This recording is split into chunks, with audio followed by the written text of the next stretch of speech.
here we go, the Downward Facing Spiritual Spiral podcast. I'm Eddie Cohn, host, creator of the show. How you doing? Thrilled you're here. Hope you're doing well. Feel like the rain has finally stopped out here in Southern California. We got some sunny days ahead, so that's good. That's exciting. Hope you're feeling well. If you enjoy the show, remember, share it with your friends. I've got a huge library of amazing guests that have graced these airwaves, so go back, maybe catch a great episode. It's interesting. My friend Jen was a guest of mine on my podcast back in 2019. I think it's a really powerful episode and a great reminder about, what's important in our lives. It's a great episode about intention, the type of, what are the types of people, or who are the types of people we want in our lives. What are these add-ons that we welcome into our life? Add-ons could be, cell phones, technology, movies, TV shows. Having some more intention, some more awareness about what we bring into our lives. And I think that's why I've been really thinking a lot about technology and intention in my own life the last few weeks. My friend Jen passed away a couple weeks ago, and her memorial was a few days ago, and it was just heartbreaking, and it was beautiful, but also incredibly sad.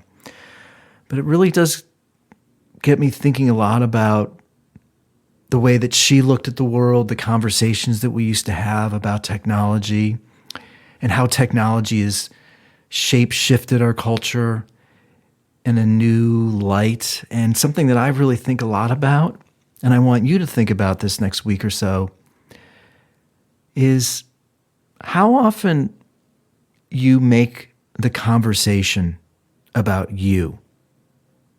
There's something really interesting and kind of tragic happening in our culture, and it's easy to say it's just narcissism, but there's a lack of curiosity. There's a lack of thoughtfulness and awareness, I think, going on. And I think it's because we're constantly being titillated by dopamine or just content. It's like an MTV music video all day, but because of the algorithms, it's specifically targeting all of your desires. And nobody can match the algorithmic creation of Instagram or TikTok. Their system will destroy any other sensation. And I think it's creating a world where people are losing the simple trait of curiosity. So back to my original point, I want you to pay attention in your day-to-day life when you're out with friends, out to dinner, how often the conversation is all about them. I really enjoy Marc Maron. He's obviously one of the best podcast hosts in the world. But if you notice,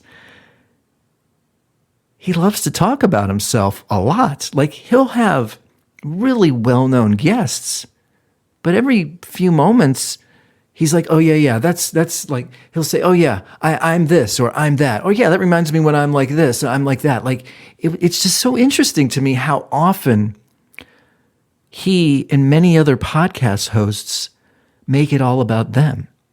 Dax Shepard sort of has that tendency also. Joe Rogan, ironically, I don't think does it very often.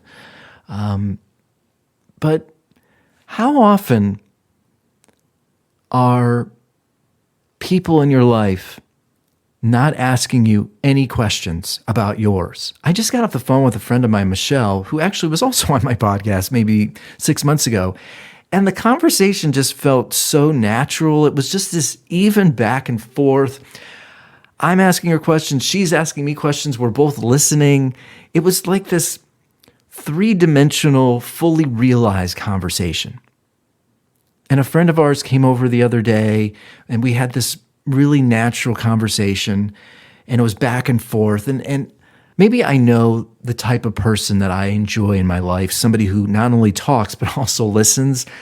But then I'll go to parties, or I'll go to events, or even I'll just come across acquaintances of mine, and it's so eye-opening to be in a one-to-one, I'll call it a conversation, but it's really just them talking about themselves. And they're not ever asking me any questions. And I think it's really pretty commonplace these days. And then I say to myself, and I'll ask you, do you just talk about yourself, or do you wait for people to ask you a question and then you'll talk about yourself? But then how often is that question that somebody will be posing to you is just another reason for them to be talking about themselves? So, like, for example, they'll say something like, "How was your day?" You'll give them your answer, and then they'll start talking about their day.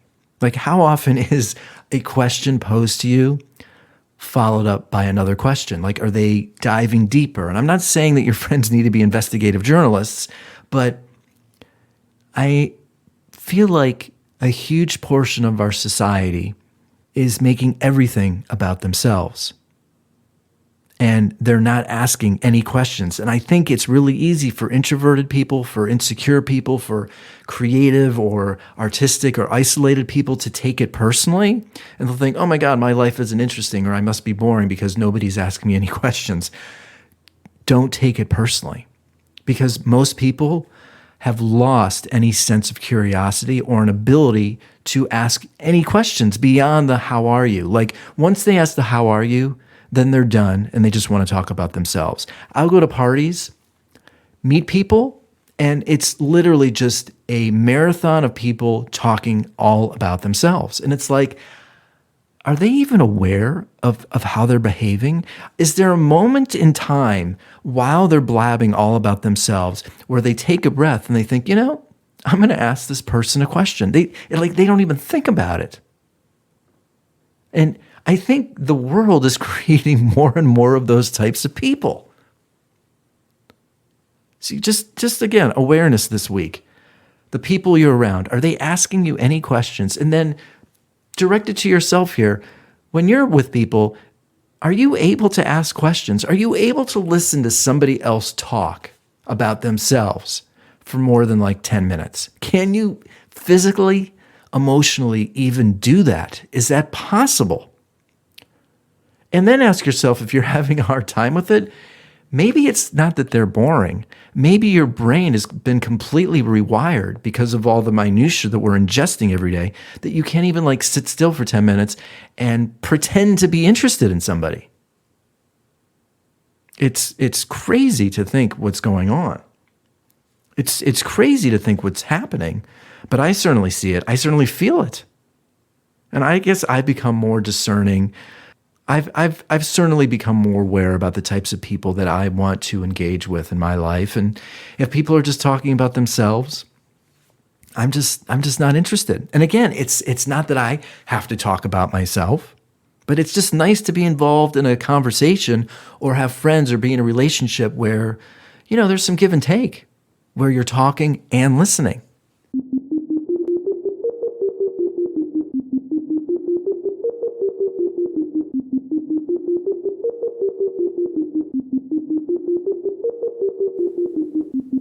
I want to play you a clip here of Ed Norton speaking with Joe Rogan on Joe Rogan's podcast. It's a great episode, but there's a moment here that I think relates to what I'm about to say, but I'm going to actually argue with Ed's point. But let me play this for you, and then I'll let you go. The fact that the fact that we've talked as long as we've talked up to now is a function of him proving that there was a tolerance for long form, yes. Basically. You know what I mean? I mean, it's like people knock on Netflix or whatever. Yes. I'm like anything. There's an amazing thing going on in the world right now, which is people are reproving or reconnecting with the fact that for all of what goes on Facebook and Instagram and Twitter and all this bullshit, like, the truth is people like and have the appetite for, and their brains enjoy longer form conversations, yes, and longer form stories more than it was assumed they did. You know what I mean? And like popular culture feeds us a lot of like fast food and Xanax and like a speedball of you can't handle anything. You don't want anything more than than literally like a little bit of junk food with a little bit of Xanax because you just want to lie on your couch and watch someone else save the world. I know that's all you want, but that is not true. Let me bring up one point and then I'll let you go. I agree with Ed to an extent. Like, clearly there is an appetite for the longer form podcast. But I think all of these, extracurricular devices, the entertainment, the podcasts, all the content on Netflix, if all you're doing is consuming these different mediums, I think it actually, if you're not careful, when then you're in front of a real life human being, they're just not interesting, or you're not capable of paying attention to them.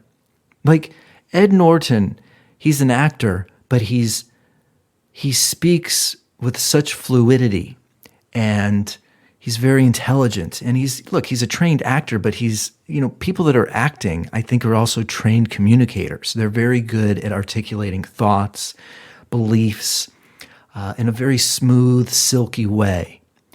And all these shows on Netflix that we're watching, they're produced very well. And on Hulu, they're produced well. And HBO, these shows are flashy and the effects are amazing and enthralling. And we feel enraptured in their worlds and captured and just spiritually uplifted by the beauty of the shows, by the stories. So then when we sit down across the table from just a human being that's not on HBO, that isn't silky smooth or isn't an actor or isn't, the best communicator in the world, I don't think we're capable of paying them any attention. So we just end up talking about ourselves. So I think we have to be careful. Yeah, you could listen to 4 hours of Joe Rogan all day, but then how are you behaving? How is that affecting then your human-to-human interaction? I think there is a repercussion, there's an effect to all of these mediums that we're consuming. And yeah, on the one hand, you can sit at home, throw on your headphones, listen to Joe Rogan for 3 hours. But can you just sit across from somebody for an hour and a half and have a back and forth conversation where it's not all about you? Can you listen? Can you be curious? Can you ask questions beyond how are you? And once they tell you how they're doing, are you back to yourself? Are you bored? Do you just want to listen to another podcast? You want to get home so you can watch another show? It's weird. I do think human beings are up against the eroticism, the enthusiasm, the excitement of tech and TikTok and social media and Instagram and Netflix and all these shows and even these well-produced podcasts. Like everything is so slick now that if you come across somebody who isn't so slick, but still, they might have a lot of wonderful, interesting things to say that you should be listening to. I guess my point here is that we have to remember that everybody is interesting. Everybody has a story. And people want to share their story to somebody who is actually listening. And if we are all collectively becoming terrible listeners, I think that is also affecting the mental health of people in our society. Sometimes all people need to get out of their depressed state is somebody that can listen. And sort of back to my last podcast, somebody that will do more than just send a text. We'll make a phone call. We'll ask them questions. Ask how they're doing. Keep that all in mind this week or next week. Remember, if you enjoy the show, share it with your friends. That would be incredibly helpful. Write a review on iTunes. Go back to the previous episodes, give them a listen, share them with some of your friends. That would be amazing. You know where to find all my music. On Spotify at Eddie Cohn. Hit me up on social at Eddie Cohn or the Spiritual Spiral Podcast. Ask me a question. I'll listen, or at least I'll ask you a question in return. I think we need to add on the curiosity again. Be reminded about asking questions. It's so simple, but I think people are forgetting that simple act of asking your friend a simple question. I'll leave you with that. As always, thanks so much for listening, supporting, being a part of the Downward Facing Spiritual Spiral podcast.